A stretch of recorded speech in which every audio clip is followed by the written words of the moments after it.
नमस्कार, आप देख रहे हैं एबीएस स्टार न्यूज। आपके साथ मैं अंजलि आप सभी का स्वागत करते हूँ। राज्य की खबरों से आपको रूबरू कराने के लिए हमारे इस बुलेटिन आपकी राज्य आपकी खबरों में छत्तीसगढ़ में न केवल लघु वन्य उपजों का संग्रहण किया जाता है, बल्कि साथ ही उनकी प्रोसेसिंग कर उनके अनेक प्रकार के उनसे हर्बल औषधि भी तैयार किए जाते हैं।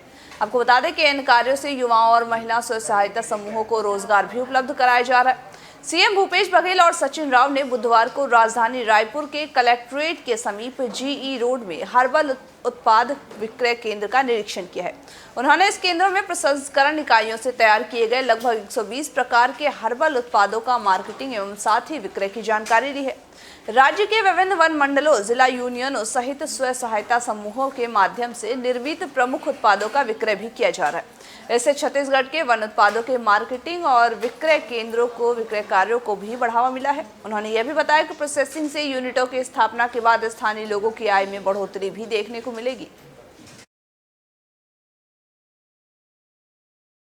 उत्तराखंड में भारी बारिश के कारण छत्तीसगढ़ राज्य के लोग वहां फंस गए हैं। उत्तराखंड के सीएम भूपेश बघेल ने छत्तीसगढ़ में फंसे लोगों की वापसी के लिए प्रशासन से बातचीत की है, जहां उन्होंने मुख्य सचिव और कलेक्टर दुर्गा को हर प्रयास करने की निर्देश दिए। वहीं साथ ही कहा है कि उत्तराखंड के भिलाई के इलाकों में छत्तीसगढ़ राज्य के लोग फंस गए हैं, जिनके स्वकुशल वापसी के लिए मुख्य सचिव एवं कलेक्ट्रेट दुर्ग को उत्तराखंड प्रशासन से संपर्क करना समुचित प्रबंध के निर्देश दिए गए हैं और कहा गया है कि सुरक्षित वापसी के लिए उत्तराखंड प्रशासन से संपर्क में रहने की जरूरत है।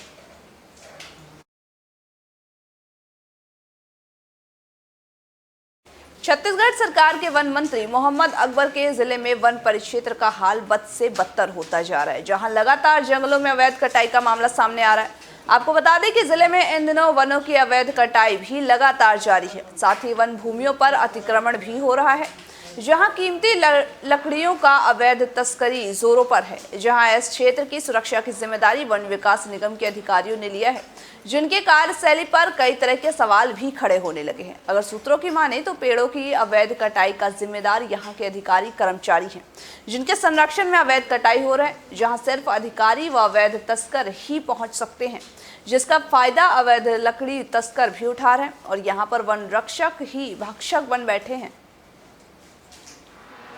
अभी जैसे जानकारी जो मुझे मिल पा रही है ना, तो उसके अनुसार मैं जो भी विधिवत कार्रवाई जो होनी चाहिए पीओआर वगैरह जारी करने के बाद, और जो अपराधी हैं उनको पकड़ने का प्रयास करेंगे, और साथ ही साथ जो वनोपज वगैरह है उनको भी जब्त करके संबंधितों के विरुद्ध कार्रवाई करेंगे। इसमें सर कर्मचारियों की लापरवाही देखी जा रही है, आपकी विभागीय जो अमला है उस पर क्या कार्रवाई करेंगे? नहीं, वैसे हमारे जो वन विकास निगम के जो कर्मचारी हैं वो लगातार अच्छा से कार्य करने का प्रयास कर रहे हैं। उन लोग पीओआर वगैरह भी जारी करते हैं जैसे उनको सूचना मिलती है। मुख्यमंत्री भूपेश बघेल ने कहा कि गांधी जी आज ही प्रासंगिक हैं। आपको बता दें कि उन्होंने कहा कि हम सब के अंदर जो गांधीवाद विचार है और उन्हें जागृत करने की आवश्यकता है। गांधी जी हमें स्वयं में ढूंढना है, जिससे पूरे समाज के स्वरूप को सही दिशा में बदला जा सके। मुख्यमंत्री भूपेश बघेल ने मंगलवार की शाम को नवीन विश्राम गृह रायपुर में आयोजित कार्यक्रम में गांधी जी के मूल्यों और सिद्धांतों पर चलने वाले लोगों को संबोधित किया है। मुख्यमंत्री ने कहा है कि महात्मा गांधी ने समाज को जोड़ने और साथ ही श्रम को सम्मानित करने का कार्य किया है। सरकार से 80 से 90% योजनाएं महात्मा गांधी के बताए गए हैं सर्वोदय के सिद्धांत पर आधारित है। इसमें समाज के गरीब, पिछड़े और साथ ही अंतिम से अंतिम व्यक्ति के हित को भी ध्यान में रखा गया है।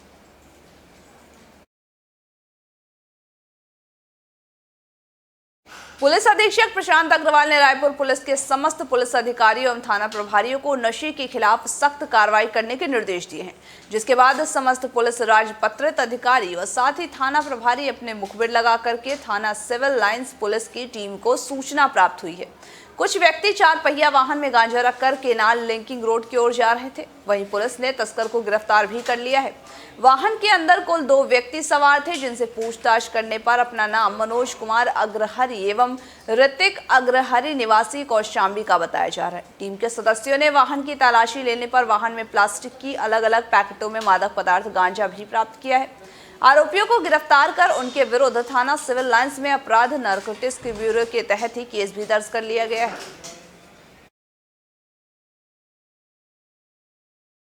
कबीरधाम में बीते 3 अक्टूबर और 5 अक्टूबर के दौरान ही दो गुटों के बीच विवाद बड़ा रूप ले लिया। आपको बता दें कि जिसमें शामिल दुर्गेश देवांगन और प्रहलाद साहू, जो कि घटना से लगातार फरार चल रहे हैं, जिनको लेकर के शहर में लगातार अनेकों अफवाह भी फैल रहे हैं। जहां दोनों आरोपियों को कबीरधाम पुलिस गिरफ्तार करने में सफल साबित हुई है। आपको बता दें कि पिछले कई दिनों से लगातार कबीरधाम पुलिस की टीम ने विभिन्न स्थानों की छापेमारी की। सूचना एवं तकनीकी के साक्ष्य आधार पर ही रायपुर में दुर्गेश और संतोष के होने की सूचना मिली थी। दोनों ही आरोपियों को पता चलने पर रेड कार्रवाई की गई और रायपुर के शहनाई मार्केट हाल सदानी दरबार से इनको गिरफ्तार भी कर लिया गया है। 3 अक्टूबर और 5 अक्टूबर में की जो कबीरधाम जिले में जो दंगे हुए थे, उन घटनाओं में शामिल और फरार दुर्गेश देवांगन पिता संतोष देवांगन और प्रहलाद साहू पिता मायाराम साहू, इन दोनों को गिरफ्तार करने में कबीरधाम पुलिस को सफलता मिली है। पिछले 3 दिनों से लगातार पुलिस की टीम्स अलग अलग जगह पर रेड और छापे की मार की कार्रवाई कर रही थी और रायपुर में लोकेशन पता होने से लगातार वहाँ टीम बनी हुई थी। इस रेड कार्रवाई में रायपुर से माना थाना का बल के द्वारा भी सहयोग किया गया है आइडेंटिफाई करने में, और इनको हिरासत में विधिवत लेकर विवेचना जारी है। श्रीनगर महानिरीक्षक विजय कुमार ने कहा कि सभी को सुरक्षा मुहैया कराने संभव नहीं है। उन्होंने यह भी कहा कि मैं बार बार कह रहा हूं कि सुरक्षा के मोर्चे पर कोई चूक नहीं हुई है, बल्कि सॉफ्ट टारगेट पर हमला किया गया है, जिसके चलते प्रत्येक लक्ष्य को सुरक्षा प्रदान करना संभव ही नहीं है। तो वही पुलिस महानिरीक्षक विजय कुमार ने जीएनएस संवाददाता से बातचीत करते हुए कहा कि वहां 2 आतंकवादी हैं और जिनमें एक लश्कर कमांडर मुश्ताक है। उन्होंने यह भी कहा कि अक्टूबर से अब तक घाटी में 9 बार मुठभेड़ हो चुकी है और आज जिनमें 11 आतंकवादी भी मारे गए हैं। और हम लोग उसको आइडेंटिफाई कर लिए, उसमें 2 को न्यूट्रलाइज कर लिए सिटी वाले को, और जो भी 3 बच गया है जो इससे इन्वॉल्व थे उसको बहुत जल्दी हम लोग न्यूट्रलाइज कर देंगे। पॉलिटिशियन का काम है उल्टा पुल्टा बोलते रहता है लोग। हम लोग प्रोफेशनल पुलिस फोर्स है, मुझे पता है, डॉक्टर को पता होता है कि ट्रीटमेंट कैसे किया जाता है। हम लोग प्रोफेशनल है, मुझे पता है कि कैसे हैंडल किया जाता है, उस ढंग से करेंगे। मैंने बिंद्रू साहब के किलिंग के बाद ही जैसे आप लोग के प्रेस कॉन्फ्रेंस दिए थे कि हम लोग पीस बनाने में पूरा मेंटेन करने में पूरा मेहनत कर रहे हैं, आगे भी करते रहेंगे। सर, आपने सही कहा कि सॉफ्ट टारगेट्स को रोकना बहुत मुश्किल हो जाता है क्योंकि बड़ी आबादी है। एक खदशा यहाँ पे ये हो रहा है, एक अप्रेंशन है कि पाकिस्तानी मिलिटेंट कुछ एक्टिव है। कुछ बात आई थी जो वहाँ पे केस हुआ, क्योंकि आपने भी लिखा है कोरोबरेटर था ये एक। बिल्कुल हम सब जानते हैं कि जो टीचर को मारने में जो गोली पिस्टल फायरिंग किया था, मेहरान फायरिंग किया था, उसके साथ ये दोनों भी था। तो कोरोबरेटर वही होगा साथ देता। यहाँ पर जो 5 टेररिस्ट है, ये 5 मिलकर काम करता था। गया जिले के डोभी चेक पोस्ट के पास ही वाहन चेकिंग के दौरान आबकारी विभाग के आपको बता दें कि आबकारी विभाग को सफलता मिली है। वहीं जहां 92 कार्टून विदेशी शराब के साथ ही 2 शराब कारोबारी को रंगे हाथों गिरफ्तार भी किया गया है, जो टाटा पिकअप वाहन में लेकर के जा रहे थे, जिन्हें आबकारी विभाग की टीम ने टाटा पिकअप वाहन को भी जब्त कर लिया है। वहीं आपको बता दें कि इस संदर्भ में उत्पाद विभाग के एसआई धनंजय सिंह ने बताया है कि गया जिले के डोभी चेक पोस्ट पर वाहन चेकिंग की जा रही थी, तभी झारखंड की ओर से आ रही एक टाटा पिकअप वाहन को चेक किया गया। 92 कार्टून के विदेशी शराब भी मिले हैं। वहीं उन्होंने बताया कि गिरफ्तार शराब कारोबारी का नाम राजू सिंह, जो कि सबूर करमाली में रहने वाला है, और साथ ही ये दोनों ही रांची के झारखंड आपको बता दें कि रांची के रहने वाले बताए जा रहे हैं।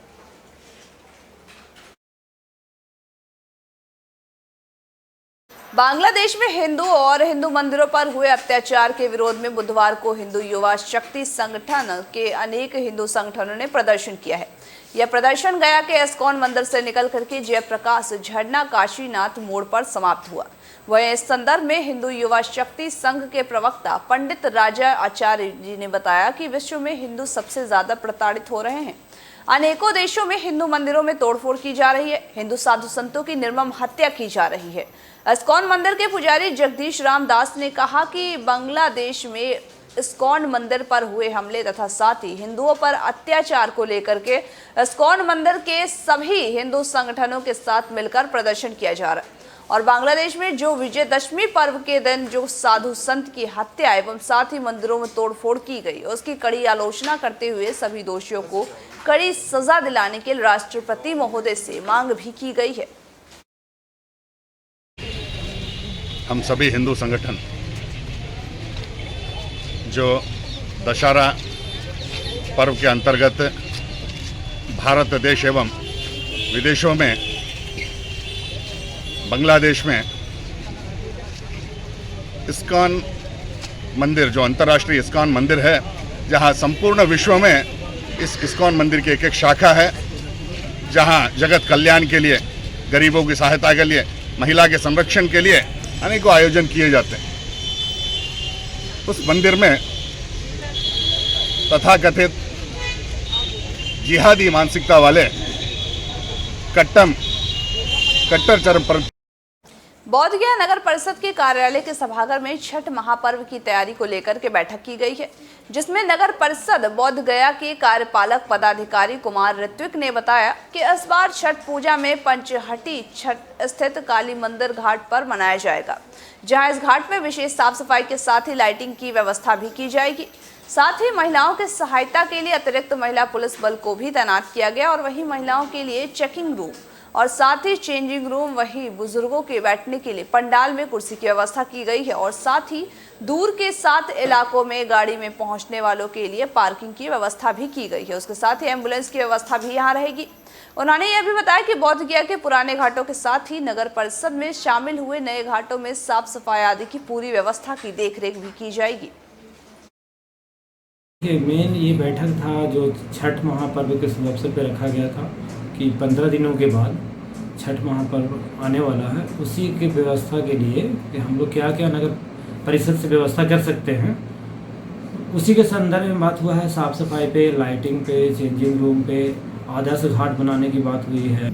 देखिए, आज जो हम लोगों ने सभागार में बैठक किया, इस बैठक का उद्देश्य आगामी महापर्व छठ पर्व जो आने वाला है, इसकी तैयारियों को लेकर के ये बैठक की गई, जिसमें आवश्यक निर्देश दिया गया कि इस छठ पर्व को किस प्रकार हम लोग पूरी तरीके से स्वच्छता और सफाई के साथ। खबर सुपौल से है, जहां पर लगातार बारिश और आंधी ने किसानों की फसल को बर्बाद करके रख दिया है। आंधी और बारिश की वजह से ही किसानों के लाखों की फसल भी बर्बाद हो गई। आपको बता दें तो वहीं किसानों का कहना है कि हमने कड़ी मेहनत के साथ फसल में अच्छे खाद बीज लगाए थे।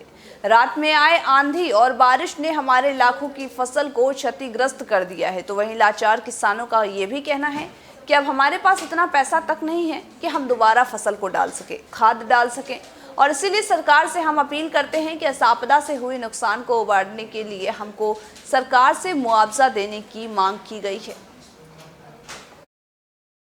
यही धान फसल गिर गया है नीचे में पानी में। तो क्या आपको लगता है कि ये फसल आपको फिर रिटर्निंग आप इससे मिलेगा आपको? हाँ, मिलना चाहिए। क्या मिलना चाहिए? नुकसान तो हो गया है, तो नुकसान जब हुआ है, धान आपका गिर चुका है, तो क्या इससे पौधा आपको निकलेगा? नहीं निकलेगा। तो फिर आपसे आप क्या सरकार से उम्मीद रखते हैं? हमरा इसका क्षतिपूर्ति। इमामगंज पुलिस को अपहरण के एक मामले को सुलझाने में बड़ी कामयाबी हासिल हुई है, जहां घटना के संबंध में थाना अध्यक्ष नैयर एजाज अहमद ने बताया है कि सौरभ गुप्ता अपने दोस्त साथियों के साथ बांके बाजार जाने के लिए घर से निकले थे और इसी बीच इमामगंज पेट्रोल पंप पर रुक करके तेल लेने लगा, तो तभी एक 4 पहिया वाहन रुकी और उसमें 2 लोग उतर करके सौरभ अपहरण कर लिया उन्होंने। आपको बता दें कि तभी बताया गया है कि घटना की जानकारी पुलिस को लगी। पुलिस तेज गति से कार्रवाई करते हुए सौरभ का मोबाइल का लोकेशन उन्होंने ट्रैक किया। पुलिस लोकेशन के आधार पर उन्होंने कार्रवाई की। इसी बीच अपहरणकर्ता सौरभ को गिजाना से जाने वाले पहाड़ी इलाकों में गाड़ी रोक करके मारपीट भी कर रहे थे।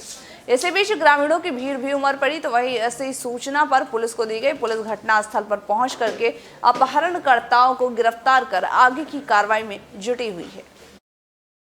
साथी के साथ बांके जाने के लिए करीब 1:45 बजे वो पेट्रोल पंप के पास बाइक में अपने पेट्रोल भरवा रहा था। उसी समय उजले रंग के वैगनार कार जो है उससे 2 लड़का आया और जो है इसमें से दोनों उतर के इसको पकड़ लिया, मुँह जाप के गाड़ी के अंदर बैठा लिया और गमछा से मुंह बांध लिया था और इसको लेके भाग रहा था। तो तुरंत सूचना भी मिला हम लोग को। उसमें जैसे मिला तो गश्ती गाड़ी को हम तुरंत खबर भी किए, तो ये लोग वहाँ पहुँचा, घटनास्थल पर पूछताछ कर ही रहा था तो मालूम हुआ कि गया जिला के इमामगंज में स्थानीय गांधी मैदान से लेकर के डुमरिया मोड़ तक के युवाओं ने स्वच्छता अभियान चलाया है। इस कार्यक्रम का शुभारंभ थाना अध्यक्ष नयार एजाज अहमद की उपस्थिति में युवा शक्ति मंच के बैनर तले किया गया। तो वहीं मौके पर सोनल सिंह अंकिता सिंह ने बताया है कि इमामगंज को नगर पंचायत बनने के बाद ही यहां पर अच्छे से साफ सफाई नहीं की गई है। दुर्गा पूजा के समापन के बाद स्थानीय गांधी मैदान से लेकर के पूरे स्थानीय बाजार में गंदगी का अंबार लगा हुआ है और इसी को मद्देनजर रखते हुए मंगलवार को हम सभी युवाओं ने गांधी मैदान से बाजार होते हुए डुमरिया मोड़ पर साफ सफाई का बीड़ा उठा करके पूरी तरह से सफाई किया है। इसके साथ ही इमामगंज को स्वच्छ रखने का संकल्प भी लिया गया है।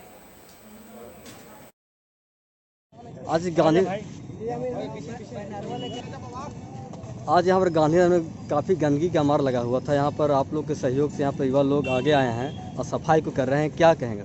हाँ, इसमें ऐसा है कि इमामगंज के जो युवा लोग हैं, आज सुबह में आया, बोला कि जो है गंदगी का अंबार लगा हुआ है, नगर निगम से कोई काम हो नहीं रहा है। कोरोना काल में प्रधानमंत्री का जो है सपना था स्वच्छ भारत, तो उसको हम लोग धरातल पर लाना चाहते हैं और प्रशासन का सहयोग अगर मिलेगा तो बहुत अच्छा है। पंचायत के द्वारा ऐसा कोई छवि सफाई का कुछ हम लोग युवाओं में कुछ नजर नहीं आया, जिसको लेकर हमने प्रशासन और युवाओं के कुछ हमारे साथियों ने इस कार्यक्रम को सफाई को देखते हुए कि इतने यहाँ पे अभी कुछ दिन पहले दशहरे का प्रोग्राम ख़त्म हुआ और इसमें सफाई के जिस तरह से आप लोग देख ही सकते हैं कितना कचरा फैला हुआ है और अभी इस समय कोरोना काल में डेंगू और मलेरिया जिस तरह से पनप रहा है, हम युवाओं ने ये फैसला किया कि हम उसको ना पनपने दें और सफाई का जिम्मा हम खुद युवा साथियों ने लिया है कि कल चलकर आगे जो लोगों जो देखते हैं उनको एक प्रेरणा मिले और नगर पंचायत को एक सबक मिले कि सफाई यहाँ पे कितना जरूरी। पेट्रोल डीजल की महंगाई के बाद अब घर की रसोई का भी बजट बिगड़ते हुए नजर आ रहा है। जहां सब्जियों के दाम आसमान छू रहे तो वहीं रसोई के तड़के का भी स्वाद अब बिगड़ गया है। जहां त्योहारी सीजन में बढ़ रही सब्जियों के दाम से लोगों को परेशानियों में डाल दिया है, तो वहीं सब्जी मंडी में भी सब्जी खरीदने आए लोगों का कहना है कि जो सब्जियां पहले ही 25 से 30 रुपए हुआ करती थी, अब सीधा उन सब्जियों का भाव डबल हो चुका है। शिमला मिर्च जो कि बहुत कम लोग ही पसंद करते हैं, उस शिमला मिर्च का भाव अब 100 से ऊपर हो चुका है। और पहाड़ों में हो रही बारिश की वजह से त्योहारों की सीजन में जहां सब्जियां महंगी हो गई है, तो वहीं रसोई का बजट भी बिगड़ते हुए नजर आ रहा है। लोगों का कहना है कि महंगाई इस कदर बढ़ी है कि सब्जियों को खरीदने से पहले उनके भाव सुनकर ही माथे पर पसीना आ जाता है। भाई साहब, क्या सब्जियों के रेट बताएंगे? पहले क्या रेट थे? पहले और अब के रेट में बहुत फर्क है। पहले से रेट बहुत दुगने हो चुके हैं। पहले 25-30 रुपए किलो आइटम हुआ करती थी, अब वो आइटम 50 रुपए किलो बिक रही है। जैसे कि आप प्याज लगा लो, पहले 2 किलो 50 के बिक रहे थे 25 रुपये, अब वही प्याज 50 रुपए किलो बिक रहा है, 100 का 2 किलो। टमाटर क्या रेट था? टमाटर का रेट है 60 रुपए किलो और वही टमाटर पहले 30 रुपए किलो था, अब 60 रुपए किलो बिक रहा है। शिमला मिर्च तो आसमान छू, शिमला मिर्च 100 प्लस बिक रही है, 120 रुपए किलो। सब्जी मंडी में मैं आज सब्जी लेने के लिए आया था, लेकिन सब्जियों के रेट जो हैं आसमान पर छू रहे हैं। मैंने टमाटर लिए, टमाटर भी 50 से 60 रुपए किलो तक मिल रहे हैं और प्याज भी बहुत महंगा चल रहा है, गोभी बहुत महंगी चल रही है। हर चीज़ को हाथ लगाने का दिल ही नहीं कर रहा। और मैंने अचानक कहा दिया उसको कि शिमला मिर्च आप आधा किलो दे दो, तो रेट सुनकर मैं हैरान रह गया। शिमला मिर्च का 110 रुपये किलो तक में, तो मैंने वो वहीं छोड़ दी क्योंकि मेरी जेब में इतना बजट नहीं था कि मैं शिमला मिर्च को। आज के हमारे इस राज्य के बुलेटिन अपना राज्य आपकी खबरों में बस इतना ही। तमाम बाकी खबरों के अपडेट्स के लिए बने रहिए हमारे साथ और देखते रहिए AB स्टार न्यूज़।